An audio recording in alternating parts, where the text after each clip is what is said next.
Halo semuanya. Di sini kalian semua udah pada tahu belum sih negosiasi itu apa? Atau kalian udah pada tahu kalau negosiasi dapat menimbulkan konflik? Dan juga kenapa kita harus tahu negosiasi? Yuk simak penjelasannya.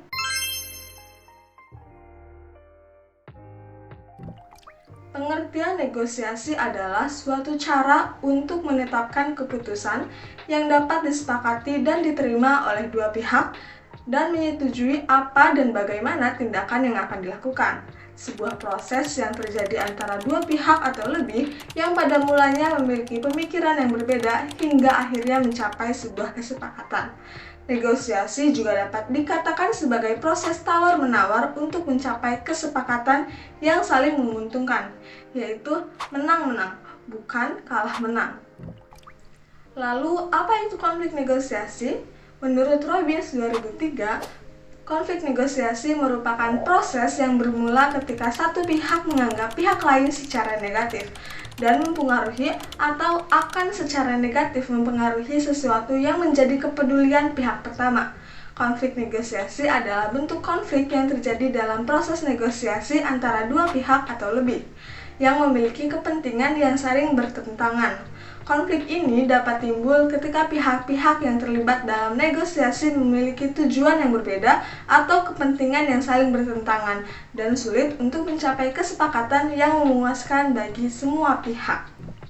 Selanjutnya adalah penyebab konflik negosiasi. Dalam negosiasi terdapat banyak hal yang bisa menyebabkan konflik. Jackman 2005. Berikut ini dipaparkan beberapa contoh penyebab konflik dalam negosiasi.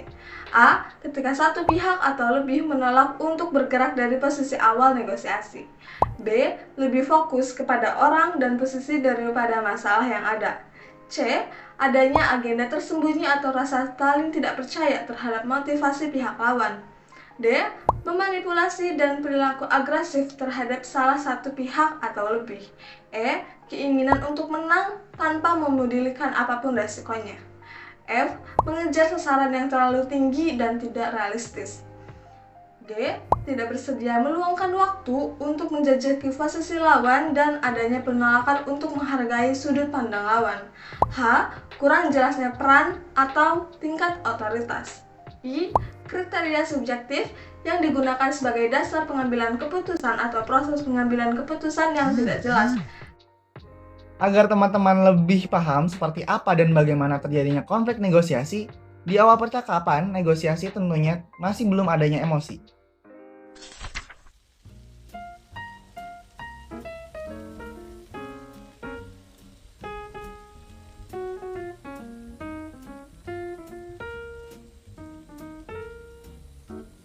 Hey Angel, udah lama loh nggak ketemu. Ziza ya? Gimana kabar kamu? Aku alhamdulillah baik. Kamu gimana kabarnya? Aku baik kok. Sekarang kesibukan kamu lagi apa nih?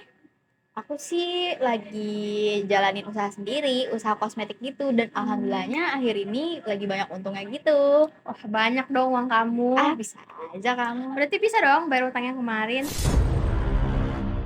Duh, emang berapa sih utangnya? 500.000 loh. Emang sebanyak itu ya? Kamu tuh ngutang ke aku 500.000 kemarin. Kalau sekarang aku lagi nggak pegang uang, Gak ada alasan. Pokoknya kamu harus bayar sekarang. Kamu kan udah punya usaha. Kenapa nggak bayar utang kamu itu? Nih, pasti aku bayar, tapi bulan Gak ada alasan. Sekarang aku pengen kamu transfer ke aku. Sore ini harus udah ada. Nah, bisa dilihat dari contoh tadi, tahapan konflik dalam negosiasi biasanya dimulai dari adanya perbedaan pandangan atau kepentingan antara pihak-pihak yang terlibat dalam negosiasi tersebut. Salah satu tahapan konflik yang mungkin terjadi adalah kurangnya kesediaan untuk mendengarkan. Seperti di video tadi, terlihat bahwa Aziza, sang penagih hutang, enggan untuk mendengarkan segala alasan apapun dari Angel. Dikarenakan itu merupakan keinginan mutlak dari Aziza. Selain tidak mendengarkan, Aziza juga memaksakan ide kepada lawan, yaitu memaksa Angel untuk segera membayar hutangnya. Tahapan konflik dalam negosiasi biasanya dimulai dari adanya perbedaan pandangan atau kepentingan antara pihak-pihak yang terlibat dalam negosiasi. Salah satu tahapan konflik yang mungkin terjadi adalah kurangnya kesediaan untuk mendengarkan. Ketika salah satu atau kedua belah pihak dalam negosiasi tidak bersedia untuk mendengarkan pandangan atau kepentingan pihak lain, hal ini dapat menyebabkan ketegangan dan konflik yang lebih besar. Dalam situasi ini, masing-masing pihak hanya fokus pada pandangannya sendiri dan tidak membuka diri untuk memahami sudut pandang dan kepentingan pihak lain.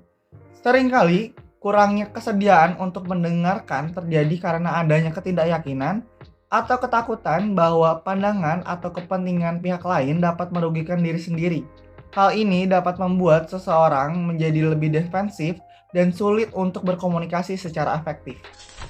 Ya kamu harusnya dengerin penjelasan aku dulu dong, kenapa aku nggak bisa bayar uang kamu, baru kamu bikin keputusan sendiri. Jangan bikin keputusan sendiri kayak gitu dong. Aku tuh nggak percaya sama kamu. Ya kamu kenapa berasumsi kayak gitu? Kamu tuh harus dengerin penjelasan aku dulu, baru kamu bisa bikin keputusan. Seharusnya kamu tuh sadar diri, udah ngutang kok ngotot sih.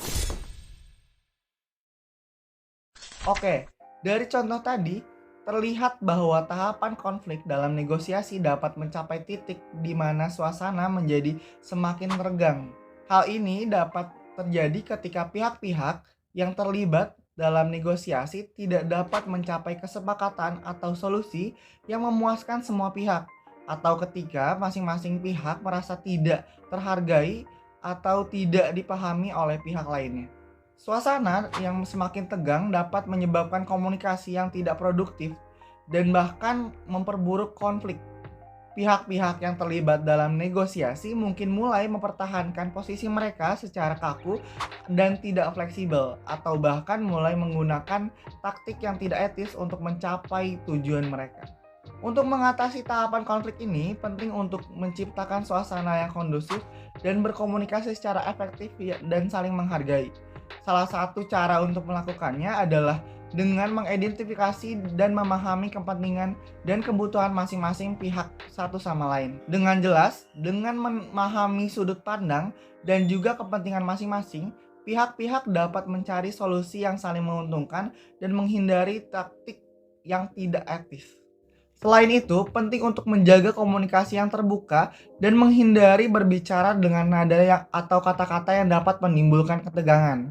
Jika konflik semakin terus memanas, mungkin perlu untuk meminta bantuan mediator ataupun penengah yang dapat membantu untuk menyelesaikan konflik secara adil dan juga menguntungkan bagi semua pihak yang terlibat.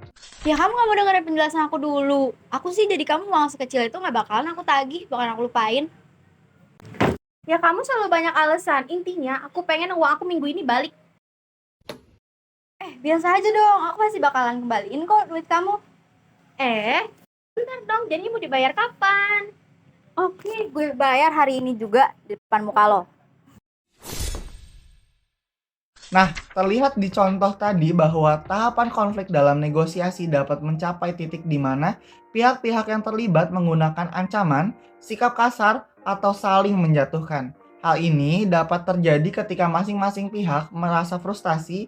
Penggunaan ancaman, sikap kasar, atau saling menjatuhkan dapat memperburuk konflik dan juga memperlemah hubungan antara pihak-pihak yang terlibat dalam negosiasi. Hal ini dapat membuat sulit untuk mencapai kesepakatan yang saling menguntungkan dan dapat meningkatkan ketegangan dan ketidakpercayaan antara pihak-pihak.